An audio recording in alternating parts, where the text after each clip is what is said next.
Hello दोस्तों, सलाम, नमस्कार, आदाब, सत श्री अकाल। आप लोग कैसे? उम्मीद करते हैं आप लोग खैरियत से होंगे। हम भी खैरियत से हैं। देखिए, जो इसमें हम आपको बताते चले, जो सुचारू रूप से जैसे चल रही हैं, जो कंपनियों में वर्कर्स हैं, जो डोमेस्टिक वर्कर्स हैं, जो उत्पीड़न के मामले में सबसे ज़्यादा मतलब वही लोग आते हैं। या तो उनका टाइम से सैलरी नहीं दिया जाता है, या उनका रहने खाने पीने का सहने का उनका मतलब एक तरीका नहीं है। जो स्पॉन्सर है, जो कंपनी को मतलब चलाने वाला है, उसकी तो कोई गलती यहाँ भूमिका नहीं नज़र आती है। लेकिन जो उसको जो ठेकेदार होता है, जो एजेंट्स होते हैं, जो उनको बुलाते हैं वर्करों को, उनको सही से नहीं रखते हैं। तो इसी बात को लेकर जो कि मिनिस्ट्री ने साफ तौर पे कहा है, अब उन सारे मतलब सारे जो नियम कायदे हैं, उन सारे लोगों को हम चेतावनी देते हैं कि इन सारे नियम कायदों को अब उन्हें सही तरीके से करना पड़ेगा। जो कि मतलब जैसे मान लीजिए कि किसी किसी को 6 लोग को, 8 लोग को, या 4 से ज़्यादा रखने का यहाँ पर किसी को परमिशन नहीं है। एक रूम में 4 लोग यानी रह सकते हैं, अलग अलग बेड करके, यानी एडजस्ट कर लेंगे। बाकी जो 4 लोग से जो ज़्यादा साथ में रहते हैं, अब उन्हीं के ऊपर देखा जाता है। और बाकी जिन कंपनियों के पास में काम नहीं है, उनको भी बता दिया गया है कि उन या तो उनको कहीं ट्रांसफ़र करो, या तो उनका आपके पास काम नहीं है तो उनको घर भेजिए, यानी बाहर में उनको काम करने के लिए मजबूर यानी ना रहना पड़े। क्या है कि जो सबसे ज़्यादा बाहर में जो देखे जाते हैं, जो बाहर में यानी इलीगल तरीके से जो प्रवासी जो भाग जाते हैं, तो सबसे ज़्यादा यही मामले आते हैं। या तो उनको प्रताड़ित किया जाता है, या तो उनको काम नहीं दिया जाता है, जैसे मतलब डोमेस्टिक वर्कर्स हैं। बाकी जो मैं आपको बताता चलूँ, एक दुखद खबर है इसमें, जो कि वफरा से निकल कर आ रही है। 3 जो कि इंडियंस प्रवासी थे, उनकी मौत हो गई है। जो कि आपको हम पिछले कई वीडियो में लगातार बता चुके हैं कि अपने जब रूम में सो रहे हैं, तो क्या है कि कुछ एलाब यानी, या तो आप जैसे कोई ब्लेंडर होता है, या आपने आग जला रखा है, या कोयला जला रखा है, या लकड़ी जला रखा है, तो कम से कम वेंटिलेशन के लिए कोई ना कोई खिड़की आपने डोर को यानी ओपन रखना चाहिए रात में अगर सो रहे हैं तो।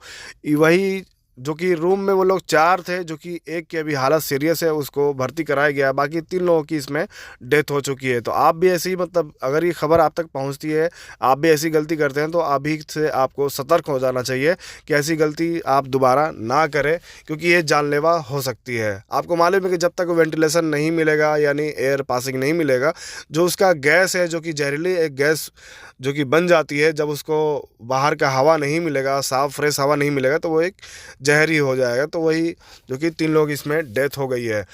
बाकी जो आपको मैं बताता चलूँ, जो उनका मतलब अभी एक मामला ऐसा आया है निकल कर, जो कि मतलब ये वीज़ा का धंधा लोग करते थे। इसमें जो कि इंडियंस भी शामिल है इसमें, और जो कि सूरी और मसरी मिलकर जो कि ये नए बंदों को बुलाते थे जालसाज में यानी करके। कुछ कंपनियों के पास तो उनका रियल डॉक्यूमेंट जमा करने के बाद उनको काम तो दे दिया करते थे, लेकिन सबसे इसमें 70% मतलब लोगों को यहाँ कुवैत में बुलाकर उनको बाहर में छोड़ दिया जाता था काम के लिए।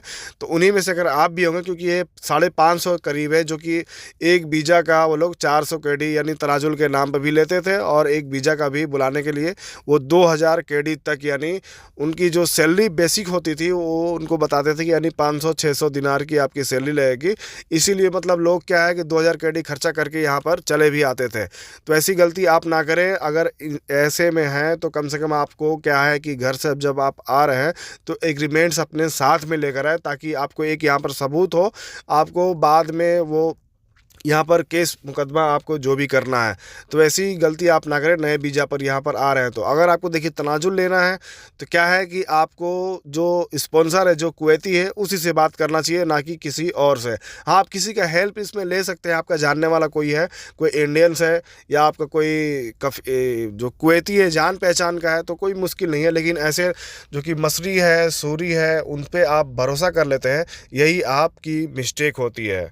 खबर में आगे बढ़ते हैं। जो कि कुछ भाइयों का सवाल रहता है कि क्या हमारे पास पासपोर्ट है या कामा है, तो क्या हम घर जा सकते हैं? बिल्कुल आप जा सकते हो, कोई आपको रोकने वाला नहीं है। आप जाइए, और जो टिकट है वो उसका जो टाइम टेबल है, यानी 1 घंटा पहले आप रूम से निकलिए, फिर आपको कोई रोकने वाला नहीं होगा वहाँ पर। ठीक है। बाकी जो उनके लिए मैं बता दूँ, जिन भाइयों का यहाँ पर अभी तक बायोमेट्रिक नहीं कराए हैं, तो उनको अभी परेशानी से अब उनको गुजरना पड़ेगा, क्योंकि जो टाइम दिया गया है आपको, उसी टाइम को आपको क्या है कि बायोमेट्रिक करा लेनी चाहिए। नहीं तो आप जो लोग इंडिया में गए हुए हैं, अब उनको वापस आते समय, जो कि पहले तो एयरपोर्ट पर उनका बायोमेट्रिक ले लिया जाता था, अभी उनको प्रॉब्लम्स आ रही हैं कि पूछताछ यानी जाँच किया जा रहा है कि आपने इतना लेट क्यों क्यों किया, पहले तो बायोमेट्रिक क्यों नहीं करा के गया था। यही सब कारण से कुछ लोगों को मतलब सही से जवाब नहीं दे रहे हैं, तो उनको वापस भी भेज दिया जा रहा है, यानी एयरपोर्ट से। मैं आपको बताता चलूँ, जिन जिन लोगों का मतलब ये केस अभी आ रहा है, जो कि मतलब कुछ लोग घर जाना चाह रहे हैं जो बाहर में अभी काम करने वाले, और कुछ लोगों का सवाल भी है कि क्या हम मतलब ये ईद के बाद क्या छूट आएगा। देखिए इस पे कोई अपडेट नहीं है, क्योंकि हो सकता है जो कि हर जैसे हमेशा आता है, हर साल आता है। और लोगों को मैं पहले इसमें आपको बता दूं, जो लोग मतलब जो लोग मतलब छोटे मोटे केस के मामले में जो अंदर जेलों में बंद हैं, उनको तो रिहा किया जाएगा। रमज़ान के टाइम पे आपको मालूम है कि हर साल उनको छोड़ा जाता है, इस साल भी वैसे ही उन लोगों को छोड़ा जाएगा। बाकी जो छूट का मामला है, वैसे पे अभी कोई चर्चा नहीं है। जैसे ही इस पर अपडेट आएगा आपको अवगत करा दिया जाएगा। लेकिन जो लोग घर जाना चाह रहे हैं वो जा सकते हैं बेझिझक, उन पर कोई रोक टोक नहीं है। आपको जाना है तो एम्बेसी का हेल्प लीजिए, नहीं तो आपके पास पासपोर्ट अकामा है तो आप टिकट लेके घर को जा सकते हैं, रवाना हो सकते हैं। बाकी आपको वापस आने के लिए इसमें आपको लीगल तरीके से यानी आपको जाना पड़ेगा, क्योंकि अगर आपका फिंगर ब्लॉक हो गया तो आप कोई भी देश का यात्रा नहीं कर सकते हैं। बाकी इसमें मिलते हैं दूसरे नेक्स्ट वीडियो में। तो टेक केयर, बाय बाय।